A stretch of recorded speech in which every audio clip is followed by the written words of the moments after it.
Hello, sa mapagpalang umaga po mga kapatid, purihin ang Panginoon. Ngayong morning po, hindi po muna tayo gagamit ng ating Our Daily Bread Devotion kasi wala kaming internet dito. Hindi ko ma-open yung application, pero hindi po yun dapat ang pipigil sa atin para magbahagi ng salita ng Diyos. Ano po? So, ang verse po na isi-share ko sa inyo ay sa James chapter 2, verses 1 to 10. Beware of personal favoritism. Sabi po ni James dito, My brethren, do not hold the faith of our Lord Jesus Christ, the Lord of glory, with partiality. For if there should come into your assembly a man with gold rings and fine apparel, and there should also come in a poor man in filthy clothes, and you pay attention to the one wearing the fine clothes, and say to him, You sit here in a good place, and say to the poor man, You stand there, or sit here at my footstool. Have you not shown partiality among yourselves and become judges with evil thoughts? Listen, my beloved brethren, has God not chosen the poor of this world to be rich in faith and heirs of the kingdom which he promised to those who love him? But you have dishonored the poor man. Do not the rich oppress you and drag you into the courts? Do they not blaspheme that noble name by which you are called? If you really fulfill the royal law according to the scripture, you shall love your neighbor as yourself, you do well. But if you show partiality, you commit sin, and are convicted by law as transgressors. For whoever shall keep the whole law and yet stumble in one point, he is guilty of all. Amen. So beware of personal favoritism. Sa atin pong mga Kristiyano, sa ating mga mananampalataya, kailangan nakikita po ito sa atin nung wala po tayong partiality pagdating sa mga tao na kakasalamuhan natin, lalo na yung mga dumadating sa ating church. Ano po? May mga pagkakataon po kasi na very common po naman sa lahat na mas andun yung respeto natin pag yung tao ay maayos manamit, may mga jewelry, sabi po dito, ano po, fine clothes and may gold siya, ano po, with gold rings. So, tumataas po agad yung respeto natin pag ganun yung nakikita natin sa kanila, ano po. And minsan, kung sino yung pinakamalaking sahod, malaki ang ambag, yun ang parang mas may authority sa loob ng simbahan na magsabi. Parang siya yung masusunod kasi siya yung pinakamalaking ambag. Ano po? Katulad naman dito, yung pag pumapasok sa simbahan natin is yung tingin natin ay madaming pera, mayaman, maganda manamit, maraming alahas, hindi natin pinapaupo sa likod. Ano natin, pinupush natin na maupo ka dito sa may unahan, VIP, ganyan. Pero pag gusugusin po yung pumasok, parang walang may pakialam, okay lang kahit dyan siya sa likod.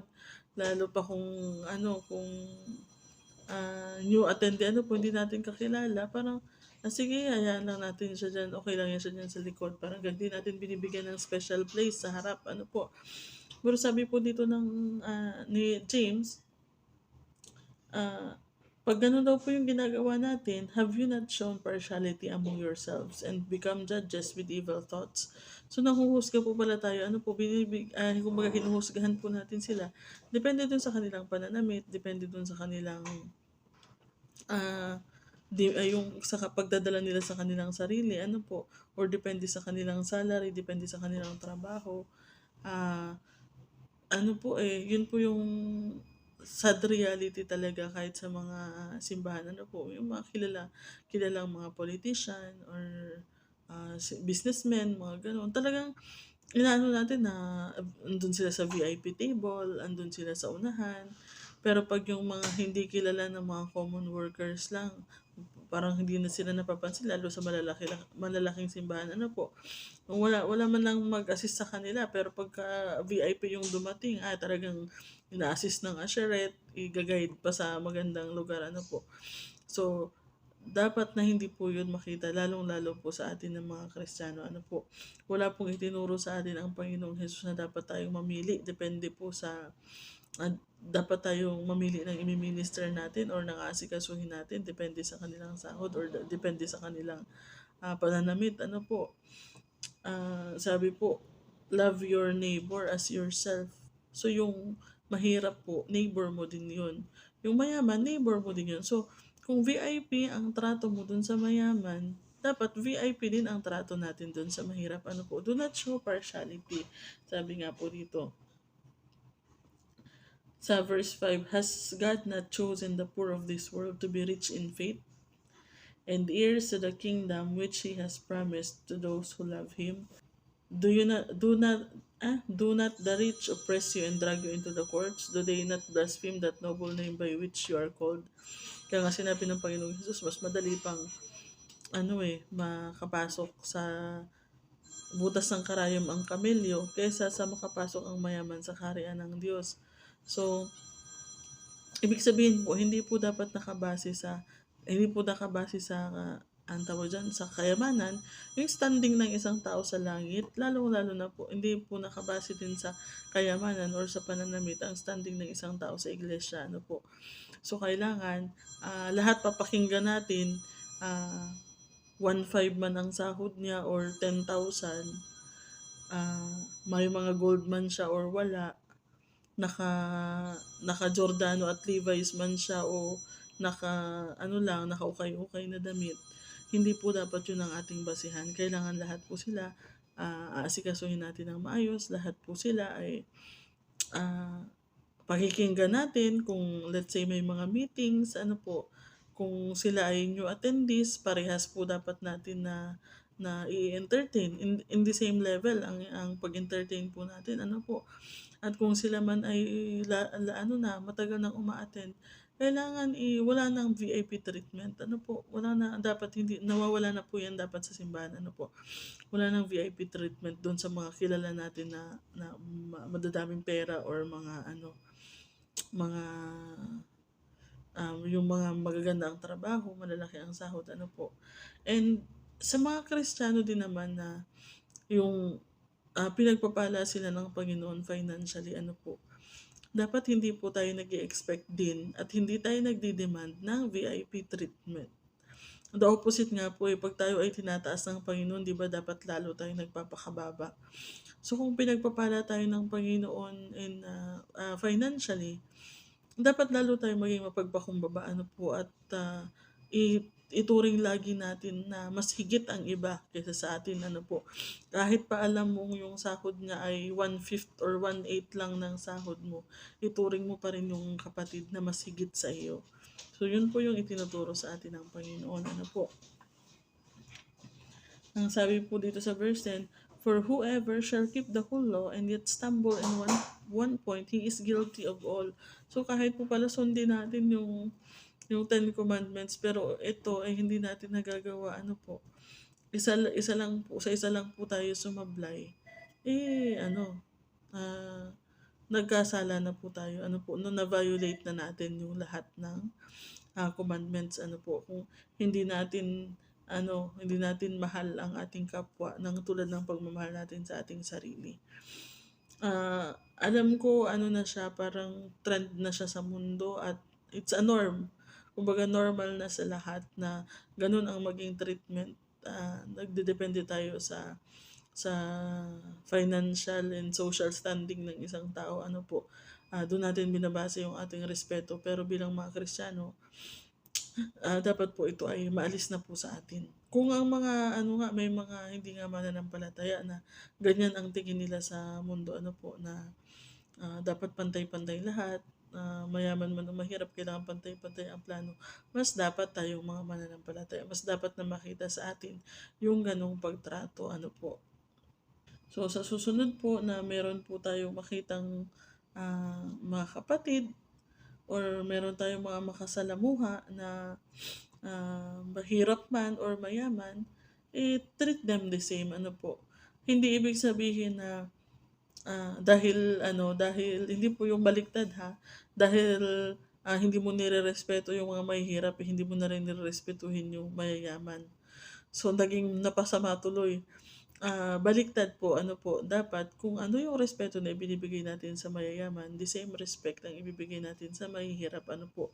Kasi yung mga mahihirap na hindi natin alam, maaring mas mayaman pa sila sa atin pagdating sa langit, ano po.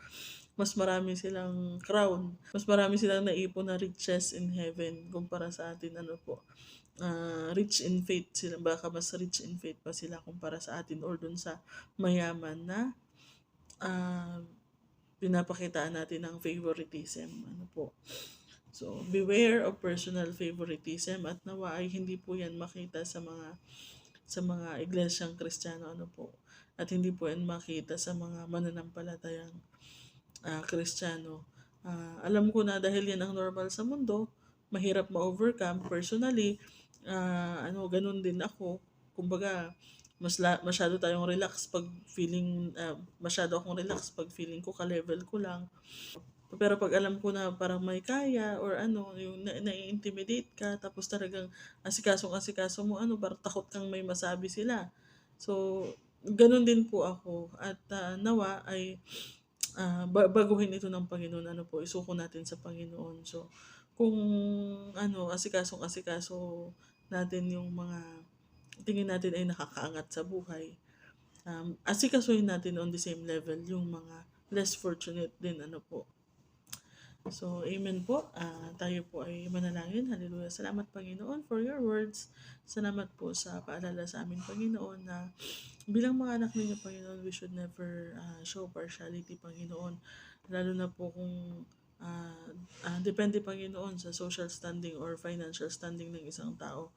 Yung aming tinitignan, Panginoon, sapagkat sinabi nyo nga po, Panginoon, na kailangan mahalin po namin ang aming kapwa ng katulad ng pagmamahal namin sa aming sarili. So, lahat po ng aming kapwa, Panginoon, be it mayaman or mahirap man, o sila man ay mataas ang pinag-aralan, malaki ang sahod, or common workers lamang, andun po yung pag-ibig dapat namin sa kanila, Panginoon. Kung paano pong kami na mga ordinaryo lang din, Panginoon, ay minahal niyo, Panginoon, ng sobra, Panginoon, kapantay ng pagmamahal niyo sa iba, Panginoon, ay dapat po, yun din po ang makita sa amin bilang mga anak ninyo. And hindi po namin magagawa ito, Panginoon, kung wala sa tulong ninyo, kung wala ang tulong ninyo, Panginoon. Kaya binibigay po namin ito sa inyo. Nawa kayo po ang magbago ng aming mga puso't isipan. Kayo po ang magbago ng aming pagtingin sa aming kapwa, O Lord. At maipakita po namin sa kanila at makita po sa aming buhay, Panginoon, yung pag-ibig na nagmumula sa inyo. Maraming salamat, Lord. Patuloy ka namin pinupuri at pinasasalamatan. At tinataas namin sa inyo ang buong maghapon na ito. Kayo po ang bahala, Panginoon. Pagpalain niyo po lahat ng aming hawakan.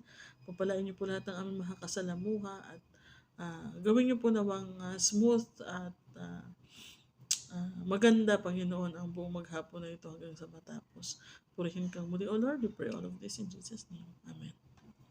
So, maraming salamat po sa pakikinig, mga kapatid. God bless you all.